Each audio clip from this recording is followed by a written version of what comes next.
The evening had that cozy stillness I love. Just me, the warmth of the kitchen, and the soft hum of the house settling in. I was folding Ricardo's shirts, one by one, thinking about how far we've come. When I heard the front door open, my heart did that silly little flutter it still does after all these years. He walked in, eyes shining like a boy with a secret. "I got the promotion," he said, grinning from ear to ear.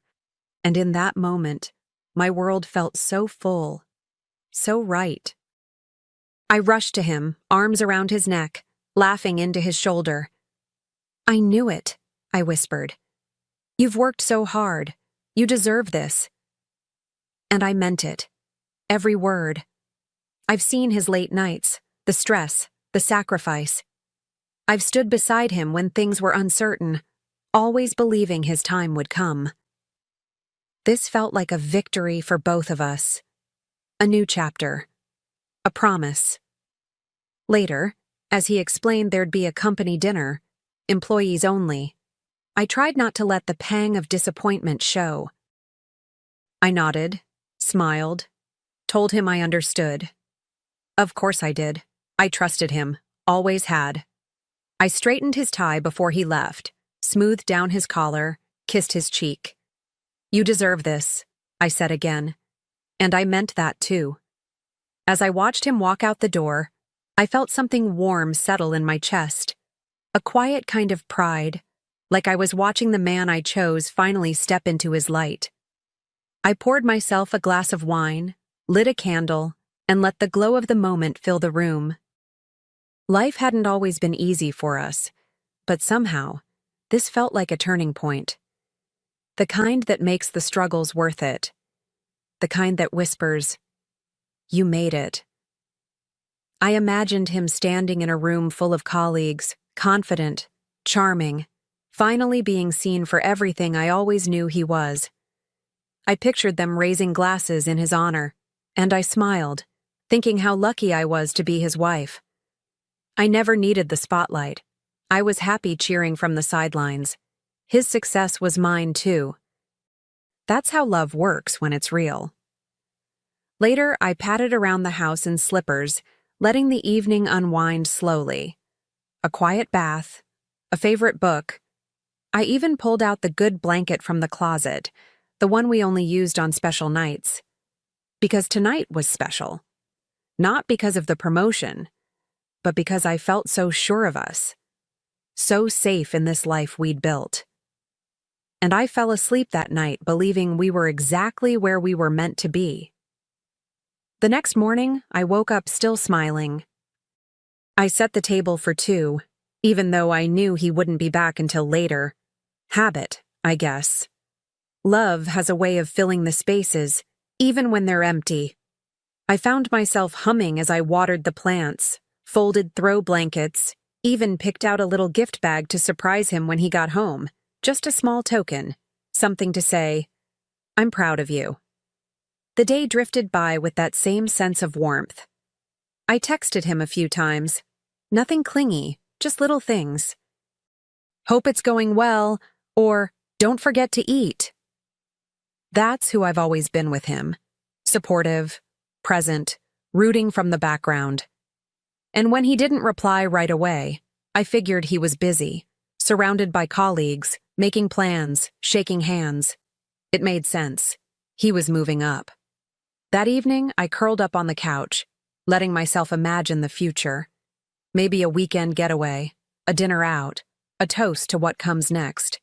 Everything felt open, promising, just waiting for us. So when my phone finally buzzed and I saw his name on the screen, my heart skipped again, this time with excitement.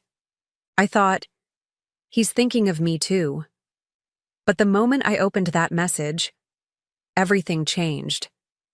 At first, it felt like any other buzz. Just a simple vibration from the phone on the coffee table, barely noticeable over the sound of the TV. I reached for it casually, expecting something sweet, maybe a "wish you were here," or even a quick photo of the menu. That's the kind of thing Ricardo would do, at least in the world I thought we lived in. I smiled as my thumb tapped the screen, My body relaxed, open, unguarded. But then the image loaded, and I stopped breathing. There he was, my husband.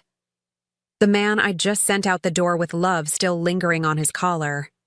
And next to him, her, wrapped around him like she belonged there, like she'd always been there. Smiling, radiant, too familiar. My hand froze midair, phone suddenly heavier, like it carried a different kind of gravity. A cruel one. Then the words, just beneath the photo, cut sharper than the image itself. He deserves a woman better than you.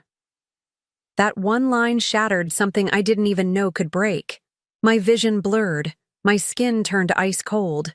In a second, everything I'd believed collapsed. This wasn't a mistake. This wasn't an accident. It was planned, meant to hurt, meant to humiliate, and it worked. The room around me disappeared. The flicker of the television, the ticking of the wall clock, even the soft hum of the refrigerator. All of it went silent. It was just me and that message, burning like a brand in my palm. My heart didn't race. It stalled. Like it couldn't believe what it was seeing either. I read the caption again and again, hoping I'd somehow misunderstood. But the cruelty was too deliberate to be a mistake. I tried to move, to stand, to breathe, but my body wouldn't cooperate. My hands trembled so badly I almost dropped the phone. Tears didn't come. Not right away. It was something deeper than sadness, like grief, but heavier. I sat there, staring at the woman in the photo, at the way she looked at him, like she knew she'd won. And for the first time in my life, I felt invisible in my own marriage. And then it hit me. This wasn't just betrayal. This was performance. This private dinner wasn't private at all. It was a setup, an unveiling. He didn't just choose someone else. He made sure I'd see it. And worse, so would others. My mind spiraled through questions I couldn't answer. Who sent it? Who else knew?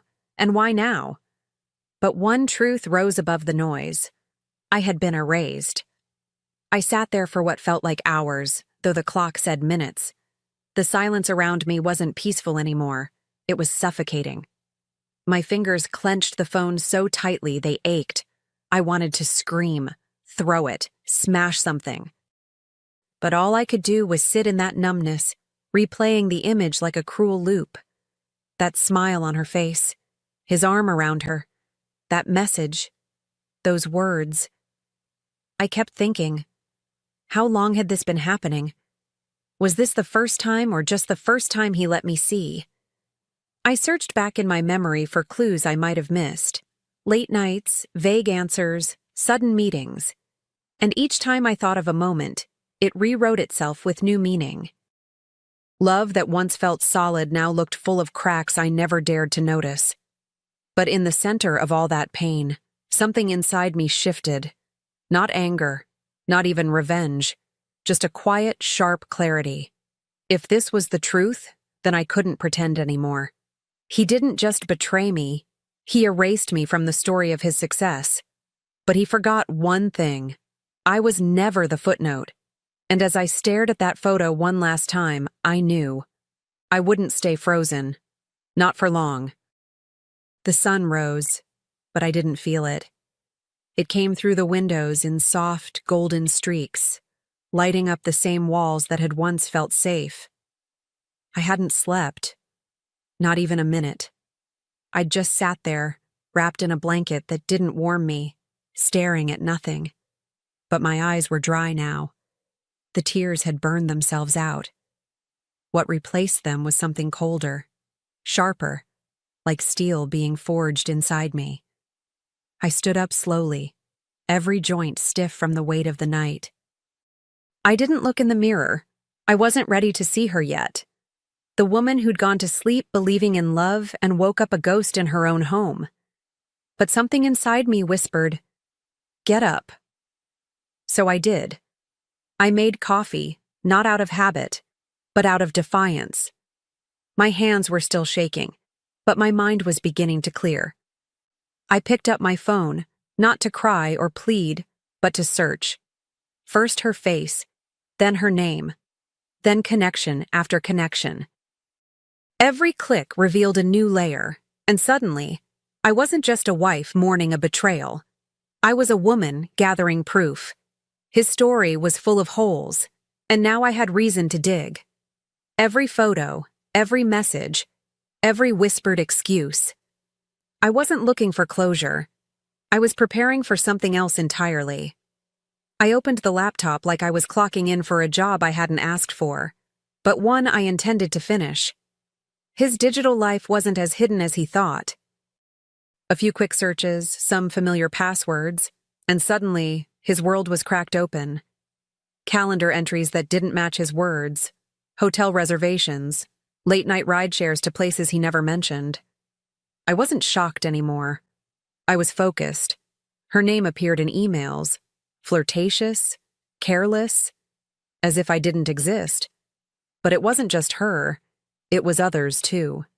Patterns. Repeats. He'd been lying long before this woman entered the picture. That message wasn't the beginning. It was the reveal. And now, I had the truth. Not speculation, not emotion. Evidence. Tangible. Undeniable proof. And the more I found, the calmer I became. Each screenshot I saved was a stitch in the armor I was building. Every forwarded email, a line drawn in the sand. The woman he thought was weak, broken, discarded, she was waking up. And she wasn't just done with him. She was done doubting herself. I whispered it, like a promise to the version of me who still hurt. You wanted a better woman? You're about to meet her.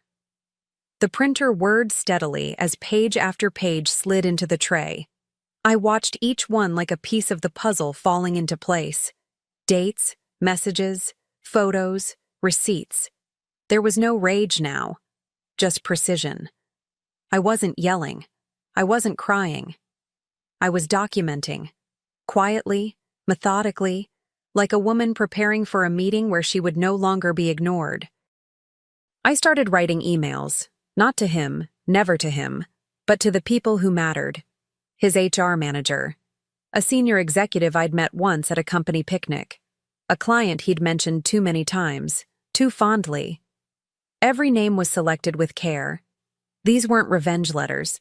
They were formal, clear, backed with evidence. The kind of emails that don't get deleted. The kind that change outcomes. And as I sent the final message, I felt something shift deep inside. Not satisfaction. Not yet. But power, new and undeniable. He thought he'd taken everything from me, but all he did was free me from pretending. I wasn't just reacting anymore. I was rewriting, reclaiming. And while he walked through his days unaware, I was already planning the moment the truth would walk in right behind him. The event was polished, corporate, perfectly staged. White tablecloths, clinking glasses, laughter rehearsed like lines in a play. Everyone dressed their best, including him. Ricardo stood near the center, wearing the same smug confidence he always saved for rooms full of important people. He had no idea today wasn't just about a contract. It was about consequences, and I was already in the room. I stepped in slowly, heels tapping with quiet confidence, my head high. Every detail of my outfit chosen for control, not approval. Heads turned.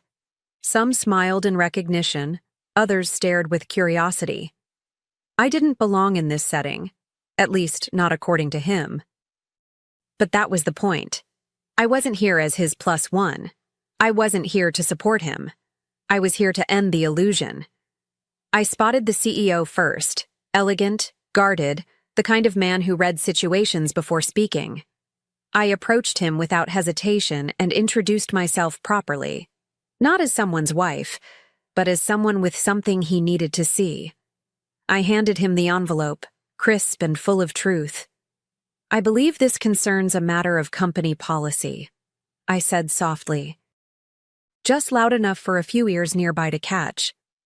The CEO took the envelope with a polite nod, But as his eyes scanned the contents, his expression shifted.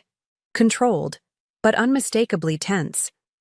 He turned to one of his associates, gestured quietly, and suddenly, a quiet corner of the room became the center of gravity. Whispers began to ripple outward, slow at first, like wind through tall grass. I didn't need to say a word more. The paper spoke for me. Ricardo noticed the shift. He always could read a room, especially when it stopped revolving around him. He looked toward the commotion, and then he saw me. For a second, he smiled, as if I'd come to surprise him, to celebrate his big day. But that smile faltered when he realized who I was standing with, and what I was holding. His steps slowed, his face tightened. Panic, just a flicker, cracked through. I didn't raise my voice, I didn't cry. I just turned slightly, met his eyes across the room, and spoke clearly. He lied to his wife, his company, and himself. But I'm not here for revenge. I'm here to make sure the right woman wins. My words were deliberate, calm, loud enough for the table beside us to pause.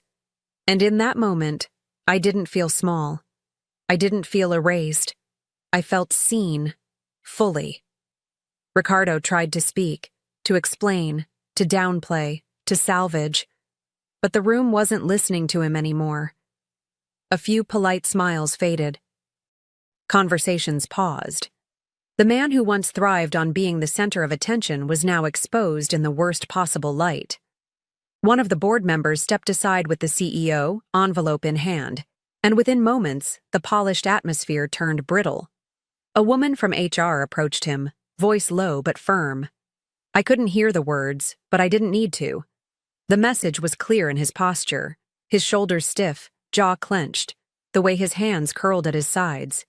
He wasn't being congratulated. He was being evaluated and judged, not just by his superiors, but by every person in that room who had watched him celebrate a lie. I didn't stay for the fallout. I didn't need to. I'd said what mattered, delivered what couldn't be ignored. As I walked out, I felt lighter, not vindicated, but free. The woman who once held his tie and wished him luck had vanished. In her place stood someone new. Someone who didn't just react to betrayal. She rewrote the rules, and she was just getting started. Weeks had passed.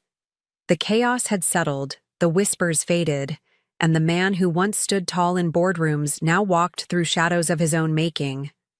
But I wasn't watching anymore. My focus had shifted, to paperwork, to plans, to possibilities. I sat at a clean, sunlit desk, a pen in hand, about to sign something that mattered not because of what I left behind, but because of what I was building next.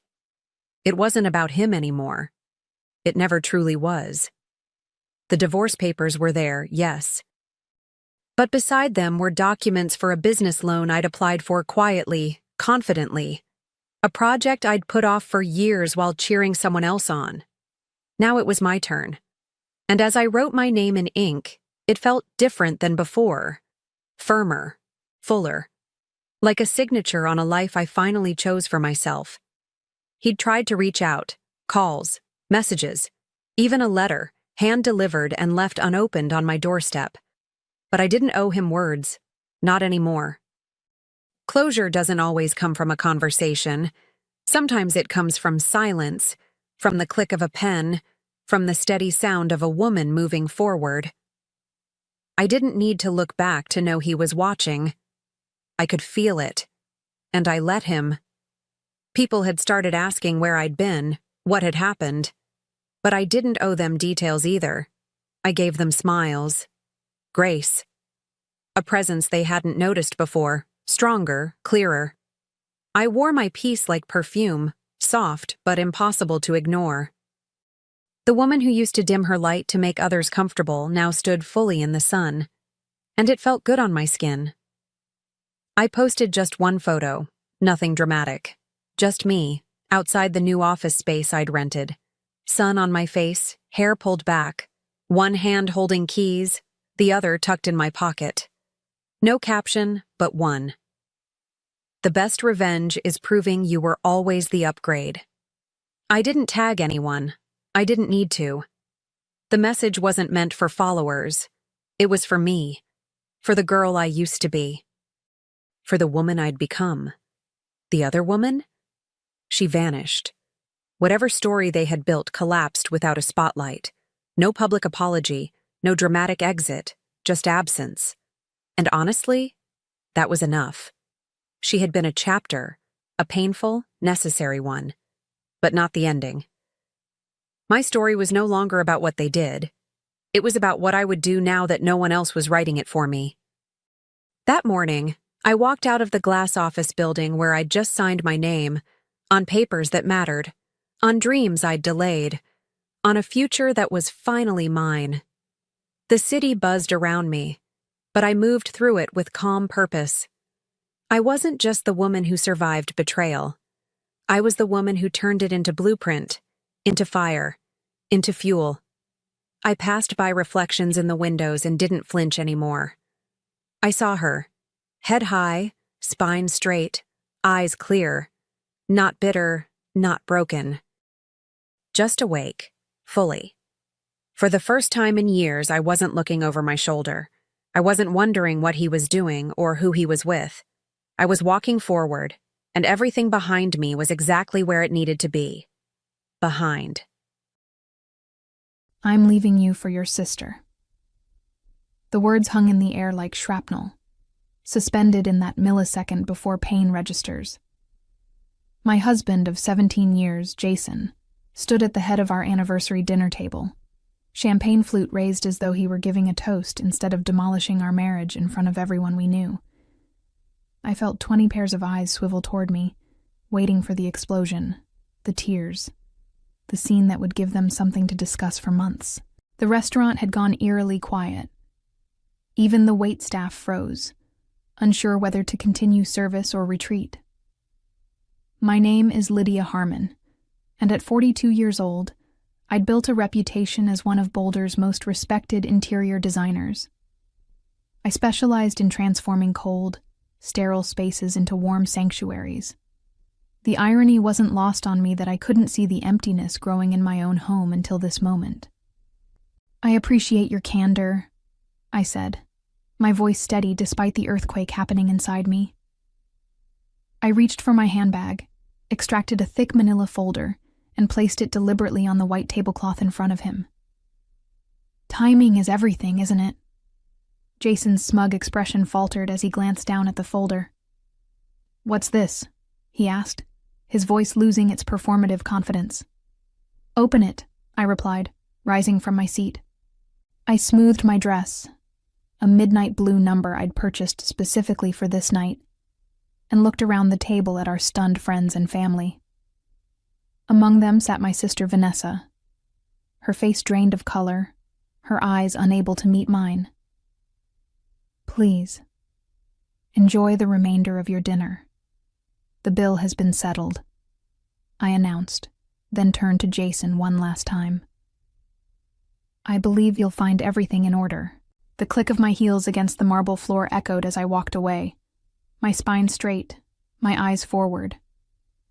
Behind me, I heard the rustle of papers, followed by a strangled sound from Jason.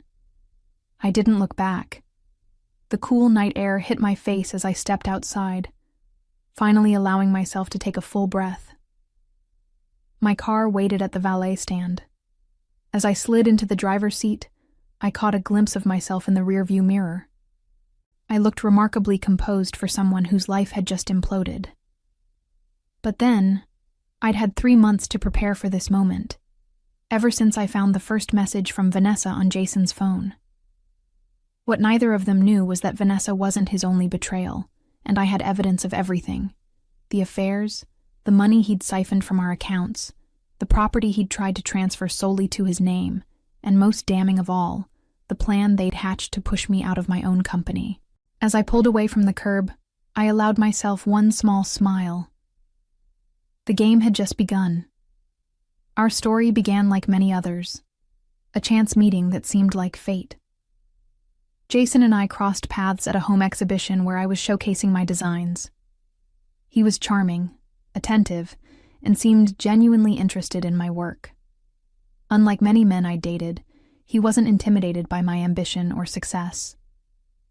2 years later, we were married in a small ceremony at a mountainside venue overlooking Boulder. Vanessa stood beside me as my maid of honor, 7 years my junior, but always my closest confidant. She'd whispered, "You found the perfect one," as she helped adjust my veil, and I'd believed her. The first decade was everything I'd hoped for. We built Harmon Interiors together, my design talent paired with his business acumen. We purchased a beautiful home in the hills, hosted dinners for friends, and created what I thought was an unshakable foundation. The cracks began to appear gradually. Jason started working later, traveling more frequently, becoming distant in ways I couldn't quite articulate. I dismissed my concerns, attributing the changes to the natural evolution of a long-term relationship. When Vanessa moved back to Boulder after her divorce 3 years ago, she became a regular fixture in our lives. I was grateful for her company during Jason's frequent absences. "He's just focused on growing the business," she'd assure me when I confided my worries. "Men get caught up in their work. You know how they are." I threw myself into my designs, creating spaces for others while my own home grew colder. It wasn't until I overheard a whispered phone conversation that the first real suspicion took root. "She doesn't suspect anything," Jason had said, his voice low. "Just stick to the plan." When I confronted him, he laughed it off as a surprise he was planning for our anniversary.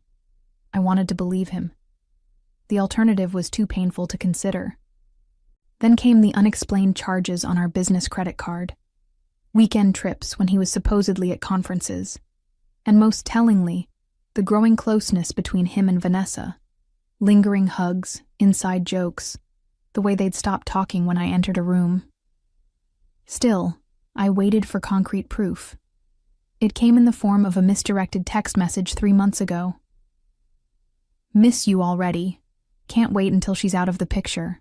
The message was meant for Jason, but sent to our shared iPad instead of his phone. The sender was Vanessa. That night, after Jason fell asleep, I slipped out of bed and made a call to Patricia Donovan, the most ruthless divorce attorney in Colorado. The next morning, I hired a private investigator. "Gather everything," Patricia had advised. "Bank statements, property deeds, text messages, photographs. Leave no stone unturned." And so I began building my case, piece by devastating piece. The discoveries came in waves, each more devastating than the last. The private investigator, Theo Weber, delivered weekly reports with clinical detachment, unaware that each photograph and transcript was another knife to my heart. The first revelation was expected but painful nonetheless. Photographs of Jason and Vanessa entering a hotel together, emerging hours later looking disheveled and pleased with themselves. Text message records showed they'd been carrying on for nearly a year, their betrayal meticulously planned around my business trips and client meetings. "Standard affair protocol," Theo had said, sliding the photos across his desk. But there's more. The second wave hit harder. Financial documents showing Jason had been systematically moving money from our joint accounts to a separate one in his name only. Small amounts at first, then larger sums as he grew bolder. In total, he'd diverted nearly $300,000, money we'd earned together building Harmon Interiors. "He's preparing to leave you financially compromised," Patricia explained when I showed her the records.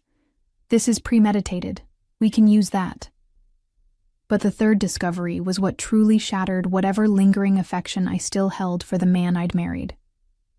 Theo uncovered evidence of another woman, neither me nor Vanessa, with whom Jason had been involved for at least 6 months.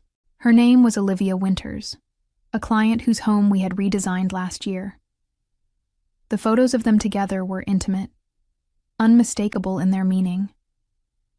"Your husband's been busy," Theo remarked, his expression softening for the first time since I'd hired him. "I'm sorry, Ms. Harmon." The final piece came just 2 weeks before our anniversary.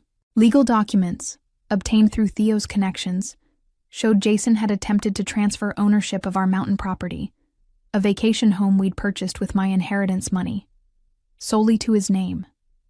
The transfer had been flagged and temporarily halted by the county clerk due to missing signatures. "He's planning to clean you out," Patricia said bluntly during our last meeting. "But we've caught him in time." Together, we formulated a plan. I quietly separated our business accounts, changed the property deeds, and prepared legal documents for the dissolution of our partnership, both marital and professional. Patricia suggested I wait until after Jason made his move, whatever it might be. "Let him reveal his hand first," she advised. "It will strengthen our position." I never imagined he would choose our anniversary dinner for his grand announcement, surrounded by friends and family who had been part of our lives for years. In retrospect, I should have anticipated his flair for dramatic timing. Jason always did have a performer's instinct. What he didn't count on was my preparation. Every betrayal, every lie, every scheme, all documented and organized in the folder I'd left for him to discover in front of the very people whose approval he craved. As I drove home from the restaurant, my phone began buzzing with messages and calls. I ignored them all. Instead, I focused on the road ahead, on the home that would remain mine, on the company I had built and would now run alone. Tomorrow would bring chaos. Tonight, I would allow myself to grieve for what was lost and prepare for what was to come. I slept surprisingly well that night, as though laying down my burden of secrets had lifted a physical weight. The morning sun streamed through the bedroom windows I had specifically positioned to catch the dawn light, and for a moment, I allowed myself to simply breathe. The illusion of peace shattered when my phone rang. Jason's name flashed on the screen, the first of what had now become 27 missed calls since I'd left the restaurant. I silenced it again and made coffee, taking my time. Control of the narrative was my only advantage now, and I intended to maintain it. At precisely 9 a.m., I called Patricia. "It's done," I said when she answered. "He made his announcement last night. I left him the folder." "Perfect," she replied. "I've already filed the divorce petition. He should be served within the hour." As if on cue, the doorbell rang. Through the security camera, I could see Jason standing on our porch, looking disheveled and frantic. His normally perfectly coiffed hair was sticking up at odd angles, and he wore the same clothes from last night. "He's here," I told Patricia. "Should I let him in?" "Your choice," she said. "Remember, everything can be used in court. Record any conversation." I opened the door but blocked the entrance. Jason looked worse up close, eyes bloodshot, face ashen. "Lydia," he began, his voice hoarse. "We need to talk. This isn't what it looks like." "Which part?" I asked calmly. "The affair with my sister, the one with Olivia Winters, or the money you've been stealing from our accounts?"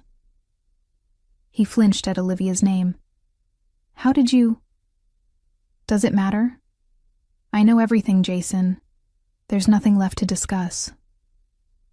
He pushed past me into the foyer, desperation rolling off him in waves. "Listen to me. Vanessa was a mistake. Olivia didn't mean anything. You and I built a life together, 17 years. You can't throw that away." "I didn't," I replied evenly. "You did. Last night, in front of everyone we know. I was angry.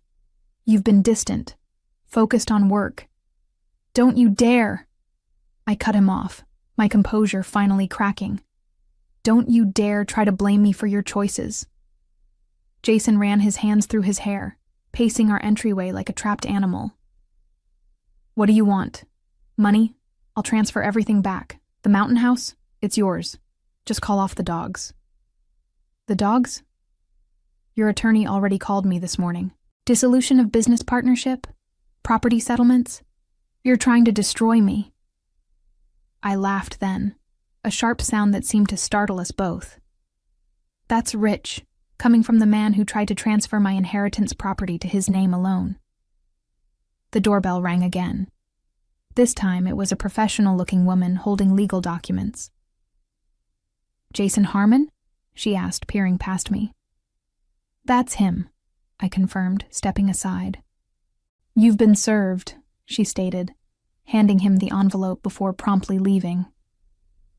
Jason stared at the papers, then at me, realization dawning on his face.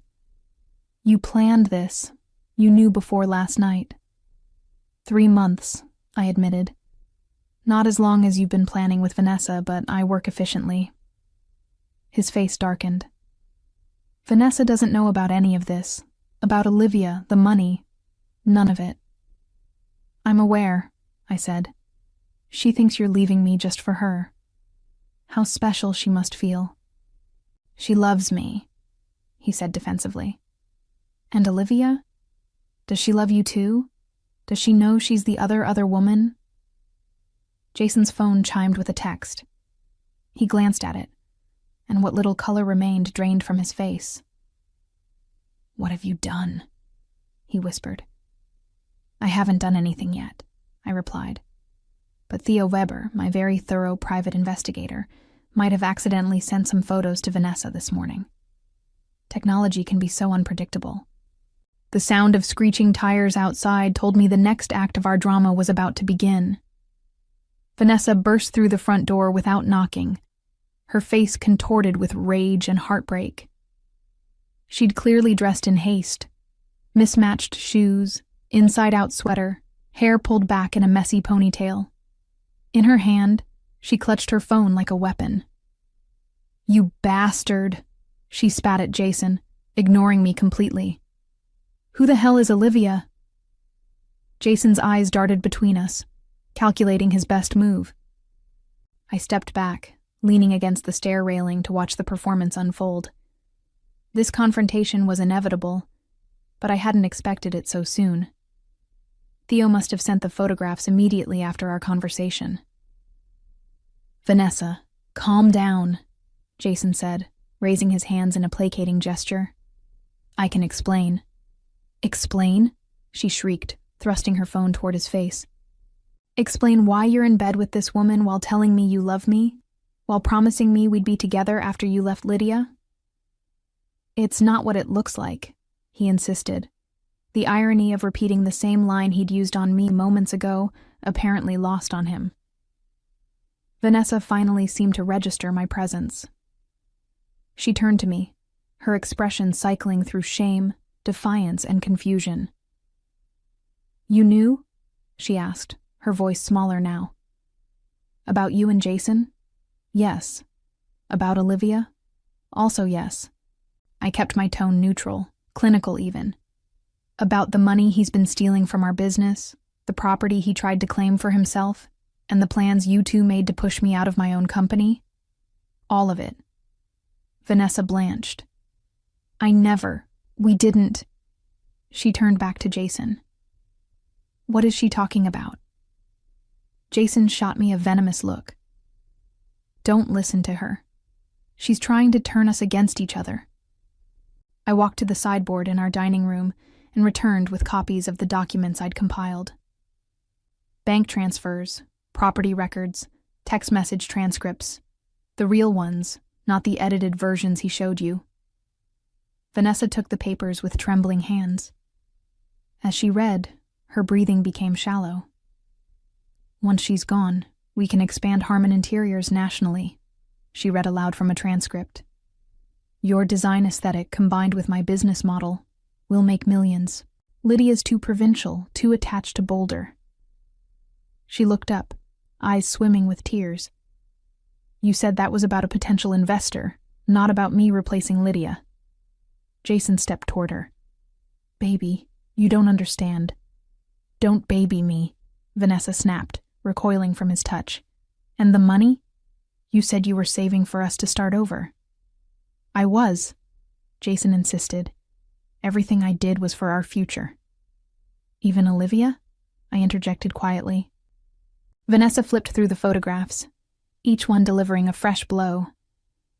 3 weeks ago," she murmured, examining a timestamp. "You said you were in Denver meeting suppliers. She doesn't mean anything, Jason pleaded. It was just physical. Like I was just physical in the beginning? Vanessa asked, her voice hollow. Before you convinced me we were in love? The realization seemed to hit her all at once. She staggered back, dropping the documents onto the floor. For the first time since she'd entered, she really looked at me, her older sister, the woman she'd betrayed. Lydia, she began, but I shook my head. Don't, I said. Not now. A strange silence fell over the three of us. Outside, normal life continued. Birds singing, neighbors walking dogs, delivery trucks rumbling past. Inside, our little triangle of betrayal seemed suspended in amber. Jason broke first. This doesn't change anything, he declared, addressing us both. The divorce is still happening. The business will need to be divided.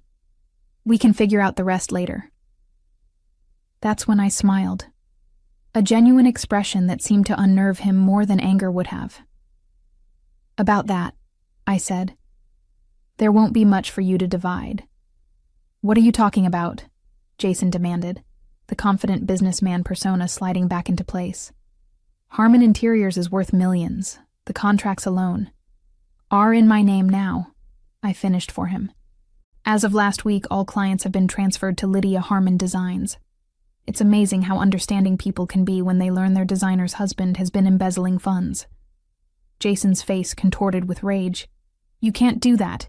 We built that company together. Actually, I can. Patricia had our partnership agreement reviewed by 3 separate attorneys. The morality clause you insisted on including when we signed with the Westbrook Group last year? It works both ways. Your actions breach the contract, giving me legal grounds to dissolve the partnership and retain the clients. This is ridiculous, he sputtered. No judge will uphold this. 2 already have, I replied.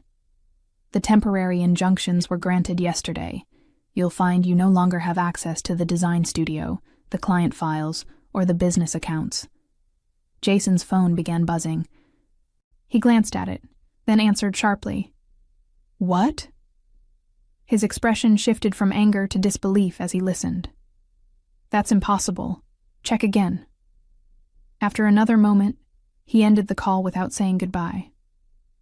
Problem? I asked innocently. What did you do to the Aspen project? He demanded.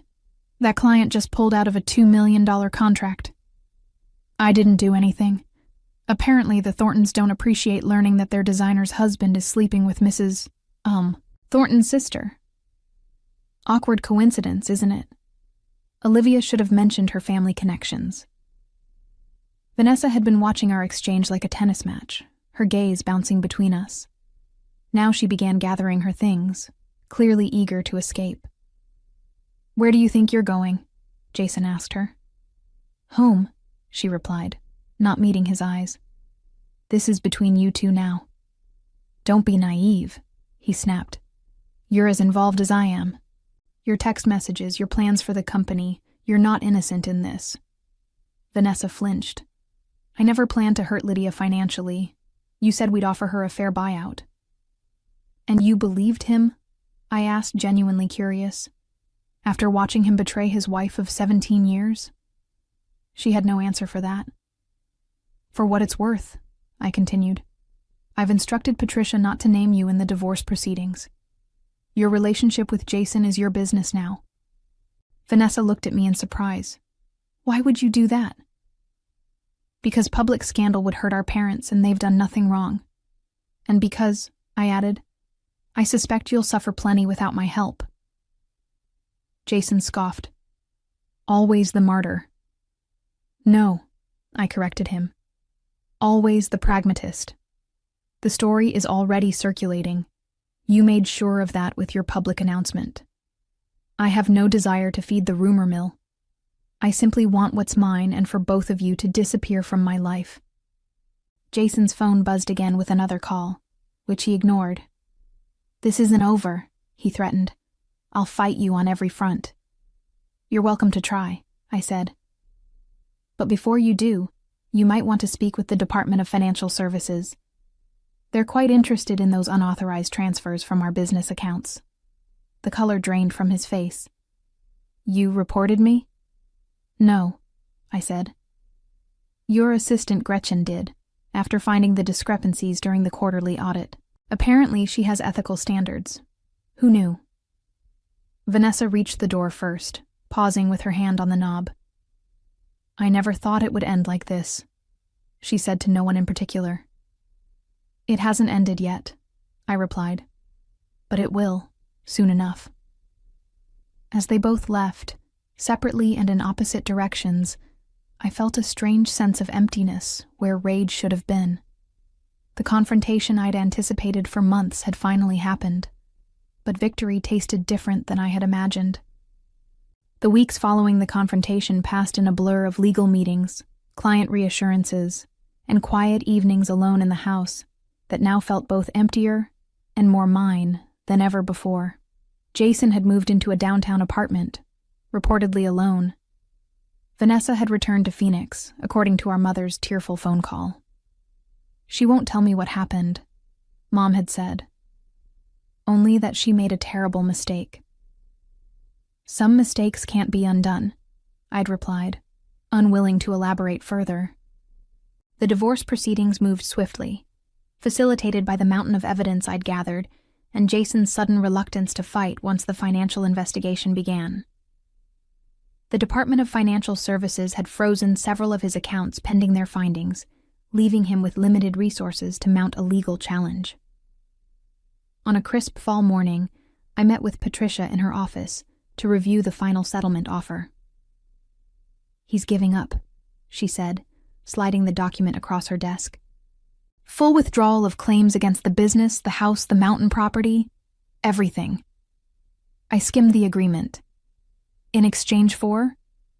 Dropping the financial misconduct charges and a non-disclosure agreement about the affairs. Patricia watched me carefully. It's more than we expected. He's protecting Olivia, I realized. The Thornton family has significant influence in the design world. If this became more public, her reputation would suffer. Patricia nodded. Likely, but it works in your favor. You get a clean break and all your assets. I signed the papers without hesitation. What about Vanessa? No contact from her legal team. I don't think she's pursuing anything. As I left Patricia's office, my phone chimed with an email notification. It was from Theo Weber, the private investigator. The subject line read simply, "Closure." The attached photo showed Jason emerging from a hotel with yet another woman, neither me, nor Vanessa, nor Olivia. Old habits, it seemed, died hard. I deleted the email without opening the attachment. Some information served no purpose except to inflict pain, and I was finished with pain.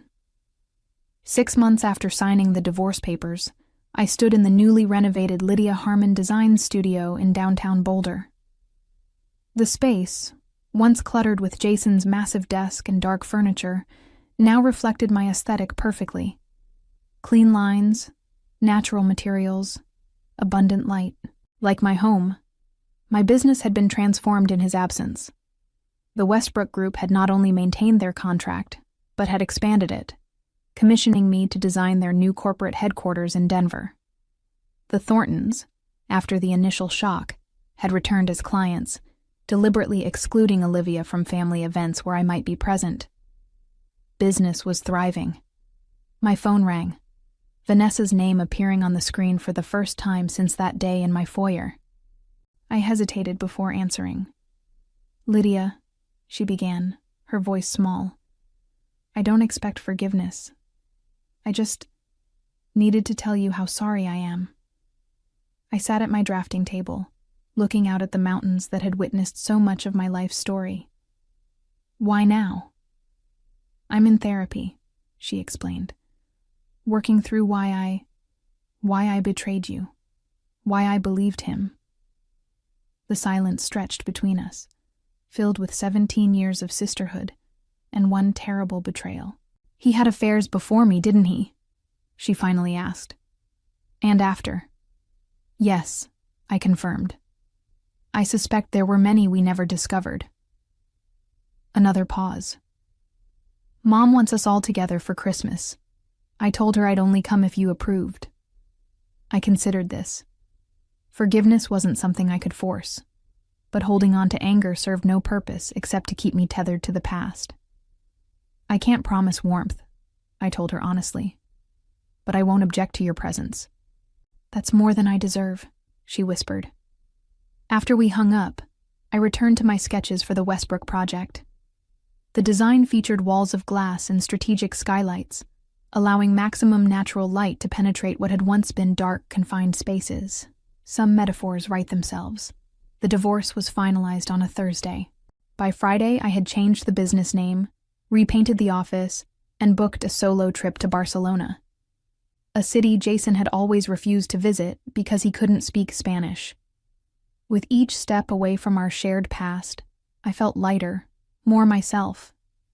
The betrayal of my husband and sister had nearly destroyed me, but in rebuilding, I discovered parts of myself that had been dormant during my marriage. The pieces they fractured had healed stronger than before. I had made my peace with both betrayers, not for their sake, but for mine. Revenge hadn't come in the form of destruction, but in rising from the ashes they'd created, whole and undiminished. They had expected me to crumble.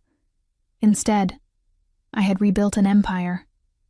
The ultimate victory wasn't in destroying them, but in finally, truly discovering myself.